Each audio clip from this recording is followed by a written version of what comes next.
Sackboy: A Big Adventure is a perfectly competent third-person platformer.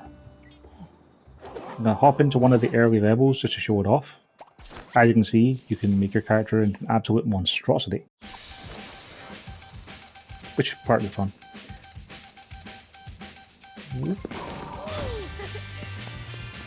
There's not really enough lot to say about this.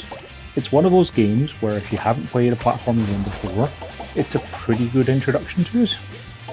It's got only a handful of mechanics that it uses with a variety of variations, is the word I want to use. Just going to repeat myself.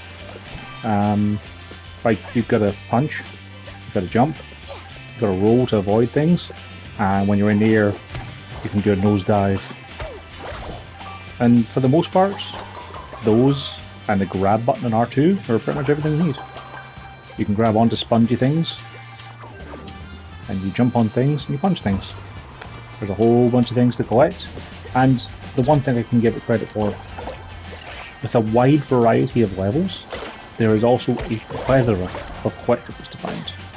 Like, I finished the game on about 190 of a particular kind that you need to progress through the game, and that's about 75% of them as far as I can tell.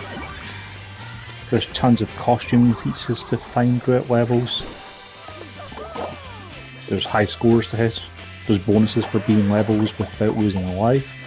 And the whole thing can be played in 1 to 4 local co-op. There is going to be online, but at the time of this review, the online isn't there.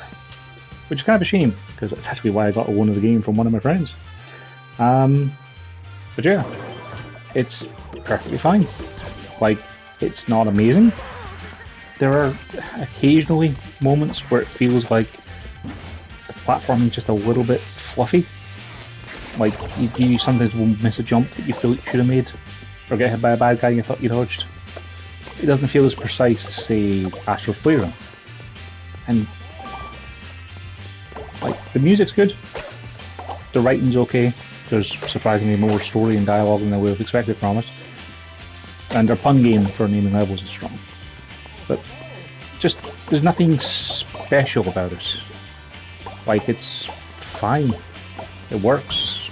There weren't really any bugs or glitches that I detected. You didn't have to, like, restart the game to progress, which makes a nice change these days. Like I say, if you get into the whole idea of, you know, collecting all the things, there is a lot of content here, because there's a lot of things that you'll miss on your first run through a level. So, if you're looking for a platformer, you've already finished Astro's Playroom, or, you know, you don't have a PS5 because it's on PS4 as well, it's fine. Like, I'd give it a solid 7 out of 10 kind of thing. Like, it's fun. The only downsides are, like, say, the lack of online co-op, and I'm not really much of a person for collectible hunting. So, like, I don't really see much replay value in this for myself. Like, a lot of the collectibles you'll find are things like more costumes, and the costumes, I mean, I have managed to make my character into a horrible amalgamation, but I don't really care about dressing up my character in this, because it doesn't really matter. And you get these fun little side rooms where they play around with different mechanics, turning the floor underneath you into a touchscreen.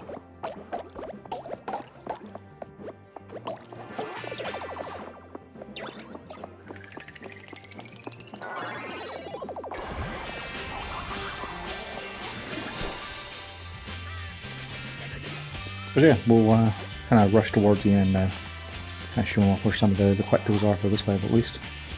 Plus I have a happy cat in my lap who's likely to jump off at any moment and start crying to go out. So yeah, to sum up, this is fine. Like, I maybe wouldn't pay 70 quid for it, or indeed 80 for the PS5 version, but you know, especially if you have younger people to play with, you'd probably have a good time playing it.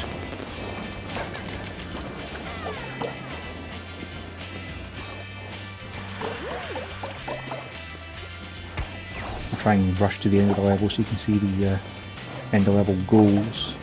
Which, as you can imagine, I've missed a few of them by just not actually exploring that much.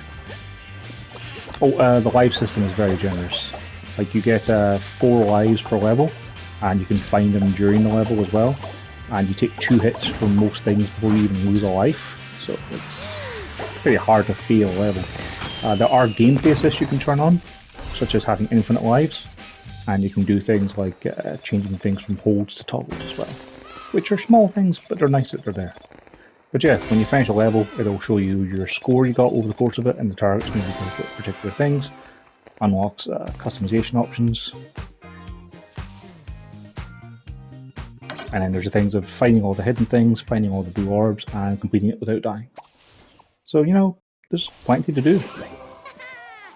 Like if I go into the quick select, I'll skip these animations for this little bonus game I dropped in. Like if I go to the travel, yeah, like I got 45% of the costumes, 60% of the orbs, well, less than expected, and I mastered 22 levels by doing all the goals in them. There's about 50 over the course of the main game, and some more to unlock in the post game. The only annoying thing, and this is partly why I've docked down for like an 8, is there's a lot of levels that require co-op, and you straight up can't do them alone. Grab a friend or 3 to enter.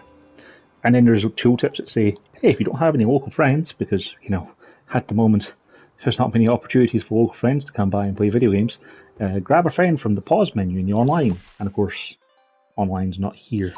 So, it's a shame.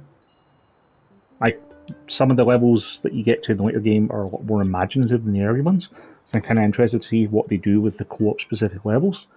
But I can't until they add the online. So, buy on sale, you'll have fun. It's fine.